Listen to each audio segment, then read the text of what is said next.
大家好，又係我阿仇講啲唔係咁開心嘅嘢啦。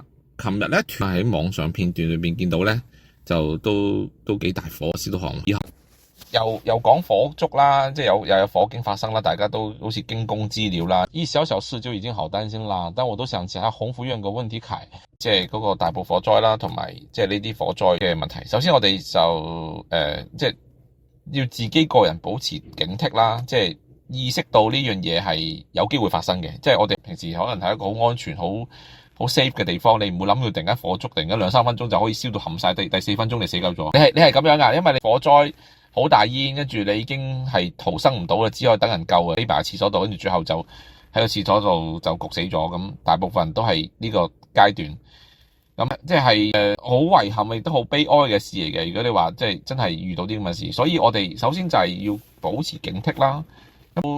都有啲好似我哋叫做火燭三寶係咪？鎖匙啦、濕毛巾啦、電話啦，咁呢3樣嘢好重要嘅。即係首先可唔可以走出去出邊走廊度向下走啦？因為向上走咧，其實都話俾大家聽，其實都唔係好 work 噶啦。我哋嗰個上次個消防員嗰個水槍只可以射到一半，100層都冇嘅，淨係得40-30層咁樣嘅啫。香港即係有高度限制，好似50米咁樣。有時香港啲樓40-50層樓都好多都有噶。大家可以想象下，即係發生火災係幾咁快同埋突然咧。例如一個電池爆炸，跟住就燒到側邊啲嘢，跟住成間屋就燒晒，跟住你間屋就好多電池，跟住你如果可能10分鐘內冇去救熄嗰個火，咁你嗰個室內嗰個單位已經可能去到成1000度，咁你嘅蔓延速度可能係講緊3至5分鐘就已經可以去到其他單位。咁如果有煤氣、石油氣嗰啲更加誇張，所以即係大家要保持警惕啦，同埋就即係注意嗰個火種啦。好多時即係所謂嘅消防或者即係火災發生都係人為嘅，煙頭或者唔小心點着啲嘢，或者嗰啲電池爆炸，或者太熱嘅電器負荷得太重，咁呢啲都會發生嘅。所以首先大家想呢件事安全或者唔會發生喺身上嘅，就保持警惕。如果真係萬一見到有少少煙、少少燶味，就即刻去揾啦。咁睇下係咪真係邊度發生有事啦？因為你都要揾到答案㗎。聞到燶味，你煲燶水都要問下邊度煲燶水嘅，係咪？呢啲其實都發生過好多次。我想講下宏安苑嗰單嘢。好多人嘅觀點都係圍標或者裝修點解工程點解咁貴？又或者即係嗰陣時究竟係建築工人大學建築人食煙或者發生咩事啦咁。但係我嘅角度係睇件事咧，就係首先點解會熄咗消防鐘咧？唔知你哋有冇試過做啲消防測試？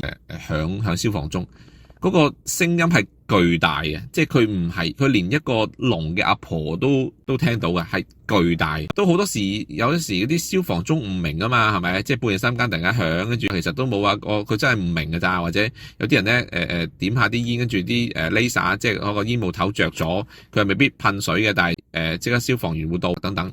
點解佢可以熄咗個消防鐘？我覺得呢樣嘢係極大問題。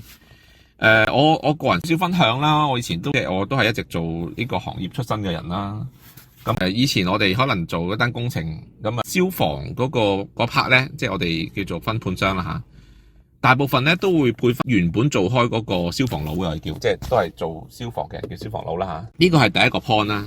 咁點解作為老細嘅我哋都要交俾啲消防佬做咧？就係因為首先即係跟開，你都明白。例如我一本英文書抄緊一半嘅，即係我簡單啲舉例，你抄緊本英文書抄緊半嘅，跟住我放低，跟住你再去抄啦，你都要由頭睇個落尾啦，都知做啲乜嘢，識點樣做咁。咁大部分咧，我哋都會交翻俾原本嗰個消防判頭嘅，咁因為佢跟開啦。咁而且作為一個消防判頭，佢係有個法律責任去保障呢件事。咁亦都自古以嚟都話俾大家聽。消防鐘好重要嘅，唔識得嘅。咁我哋都試過做一啲工程咧，係即係話真係要熄個消防鐘一陣，或者要試個灑水系統，或者燉水啦等等。咁我哋都係要個消防佬專登過嚟去跟，因為你燉水嗰陣，你可能會即係佢要試一啲消防嘅裝備，所以你要熄咗消防鐘嘅。你可能做某啲工程，做某啲嘢，可能冇咗電，咁你會令到個消防鐘熄嘅。原本呢樣嘢係唔可能熄嘅，你明唔明白？即係你哋各位聽眾，你聽住，本身呢個消防鐘任何情況下係不可能熄嘅，但係即係而家好似拉咗7個人啦，即係呢7條撚樣刪撚咗佢。但佢呢7個人刪我唔敢講啦，因為如果要刪一個消防鐘或者刪7支樓嘅消防鐘，都唔係咁易做到嘅，即係唔係話過埋去拍個掣嘅，都要一班人或者1兩個人啦去做一件事。咁當然啦，你話係咪好難呢？亦都唔係。